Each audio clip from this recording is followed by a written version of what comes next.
শীতের সবজি বসাই দিছি। এটাতে সিম আছে, গাজর আছে, আলু আছে, আর হলো পেঁয়াজের হলো ফুলকি আছে, যেটাকে বলে পেঁয়াজের ফুল। এই দেখুন, এইটা এই 4টা জিনিস দিয়ে সবজি রান্না করলে খুব মজা হবে, দেখতেও সুন্দর হবে, খেতেও সুস্বাদু হবে।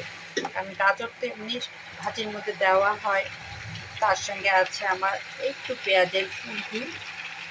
আপনার কী বলেন জানি না। এই যে এটা আমি কেটে ফেলছি, যার ফলে আমার দেখানো হচ্ছে না। এই যে এটা পেঁয়াজের উপর দিয়ে একটা ফুলের মতো, ডাঁটের মতো একটা ফুলকি হয়, সেই ফুলকি দিয়ে সিম দিয়ে, আলু দিয়ে, গাজর দিয়ে সবজি। এই সবজিটা আমি রেডি করছি কালকে রুটি খাওয়ার জন্য।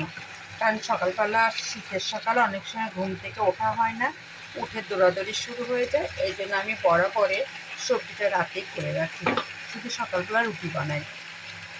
আর এই সবজিটা দিয়ে রুটি খেতে অনেক সুস্বাদু লাগবে। তার একটাই কারণ, শীতের সবজি মানেই মজা। আর রুটি যাই দিয়ে খান না কেন, রুটিতে সবজি না থাকলে রুটি খেতে ভালো লাগে না। সবজির সাথে একটা ডিম থাকে, শুধু ডিম দিয়ে রুটি খাওয়া যায় না, তবে সবজি থাকতে হবে। বিশেষ করে আমার বাসায় সবজির সঙ্গে রুটি থাকতে হবে, ডিম থাকতে হবে। শুধু সবজি দিলেও রুটি খাবে না, শুধু ডিম দিলেও খাবে না, যার ফলে আমাকে দুটাই তৈরি করতে হয়। সবজিও তৈরি করতে হয়, আবার ডিমও ভাজতে হয়। আর ডিম ভাজার জন্য আমি সকালে রেডি সময়টা রাখি, আর রুটি বানানোর জন্য আর রাতের বেলা আমি সব তরকারি যেটা হোক না কেন রেডি করে রাখি। রান্না করলেও কেটে রেডি করে রাখি, আর ভাজি করলে রাতেই করে রাখি।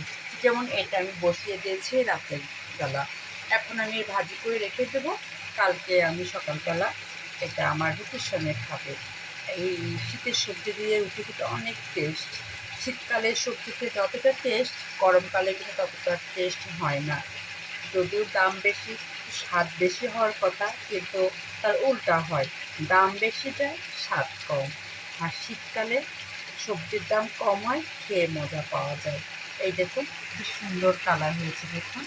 গাজর আছে, ফুলকপি আছে, গাজর আছে, পেঁয়াজের ফুলকি আছে, আলু আছে, আর বিচি সিম আছে।